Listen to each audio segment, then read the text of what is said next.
The security breach alarm didn't sound like usual.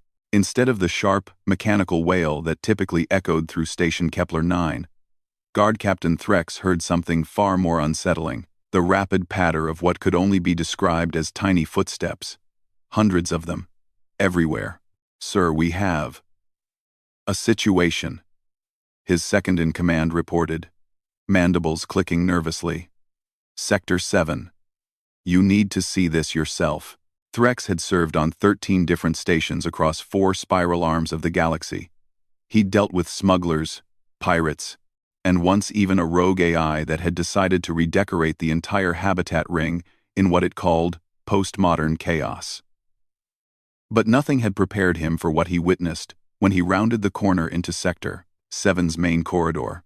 Ellen Ward, the human liaison assigned to the station 3 months prior, was walking down the hallway at her usual brisk pace, datapad in hand, completely absorbed in whatever report she was reading. That alone wasn't unusual. Elin had a reputation for being professional, punctual, and perpetually busy. What was unusual were the 47 Keshari cubs marching behind her in perfect formation. The Keshari were a feline species, barely a meter tall when fully grown, covered in silvery fur with distinctive stripes that glowed faintly in low light. Their cubs, however, were no larger than a human's forearm, with oversized ears and eyes that made them look like living toys. And right now, every single cub from the station's nursery was following Ellen Ward like she was leading a military parade. At the front of the formation, chest puffed out with unmistakable pride, was Rookie. The little cub's face was set in an expression of utmost seriousness, tiny paws moving in sync with Elin's steps. Behind Rookie, the other cubs followed in rows of 5, their movements synchronized with a precision that would have made any drill sergeant weep with joy. "What in the 17 hells?" Threx breathed. Ellen turned a corner. The cubs turned with her, maintaining formation without missing a single step.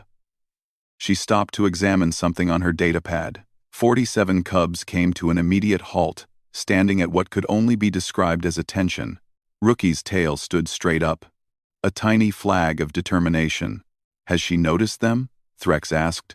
"No, sir. She's been walking like this for 20 minutes. The cubs just started following her after morning feeding time." Threx watched as Elin resumed walking, and the procession continued. It was simultaneously the most adorable and most baffling thing he'd ever witnessed. The Keshari cubs were typically chaotic, bouncing off walls and each other with the kind of energy that made supervising them a 3-guard job. Yet here they were, moving with military discipline. "Get me, Elder Suresh," Threx ordered. Now, within minutes, the Keshari elder appeared, her silver fur streaked with the gold of age. She took one look at the scene and her whiskers twitched in what Threx had learned to recognize as profound amusement. "Ah," Suresh said simply. "The human has activated the follow protocol."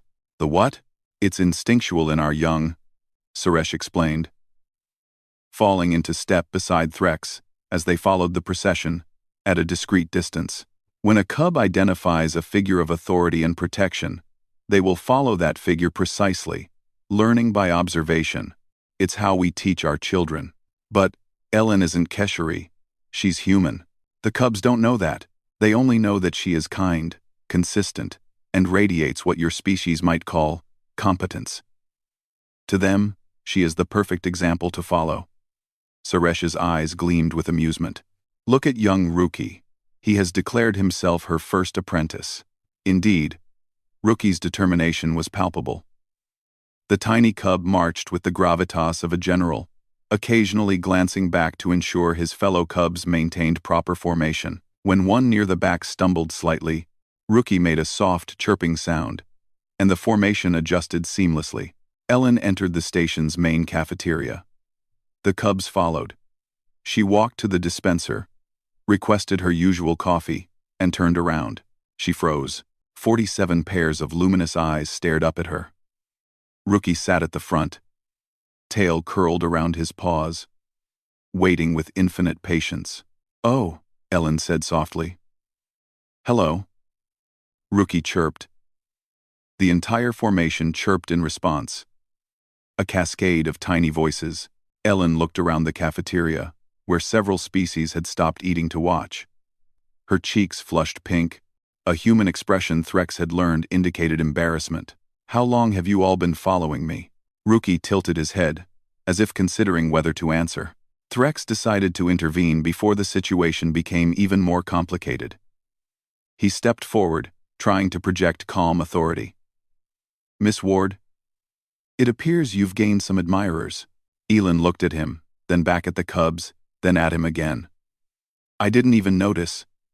I was reviewing the supply manifests and She stopped. Realization dawning. Is this why people kept smiling at me in the corridors? "The cubs have adopted you as their example," Elder Suresh explained, approaching with gentle grace. "You have been teaching them, even unknowingly. The way you move, the way you work, the way you carry yourself, they learn from this." Ellen knelt down slowly. Rookie immediately stood, chest out, presenting himself for inspection. She reached out carefully, and the cub leaned into her hand, purring. "I'm honored," Elin said softly. "But I don't know the first thing about raising Kashari cubs." "You don't need to," Suresh replied. "You are already showing them something valuable. Dedication, focus, and the importance of purposeful movement. Rookie has learned to lead by watching you lead yourself." Elin looked at the formation of cubs, at their eager faces and synchronized postures. A smile slowly spread across her face. "Well then, if I'm going to have apprentices, we should do this properly." She stood, adjusted her uniform, and looked down at Rookie. "Are you ready?" Rookie chirped affirmatively. "Then let's continue our rounds. Stay in formation." As Ellen resumed her walk through the station, cubs in tow, Threx shook his head in amazement. Humans had a reputation across the galaxy for being adaptable, resilient, and occasionally reckless. But watching Ellen Ward unknowingly become a teacher to an entire generation of cubs, he understood something deeper. Humans didn't just survive in the galaxy. They inspired others to follow them, even when they didn't realize they were leading. "Sir," his second-in-command said quietly, "should we log this as a security incident?" Threx watched as the procession disappeared around another corner, the sound of tiny footsteps echoing like whispered promises of tomorrow. "No," he said finally. "Log it as a cultural exchange. Something tells me this is just the beginning." Behind them, Elder Sarish purred with deep satisfaction, already imagining the stories these cubs would tell their own children someday about the human who taught them to march with purpose, even when she didn't know they were watching.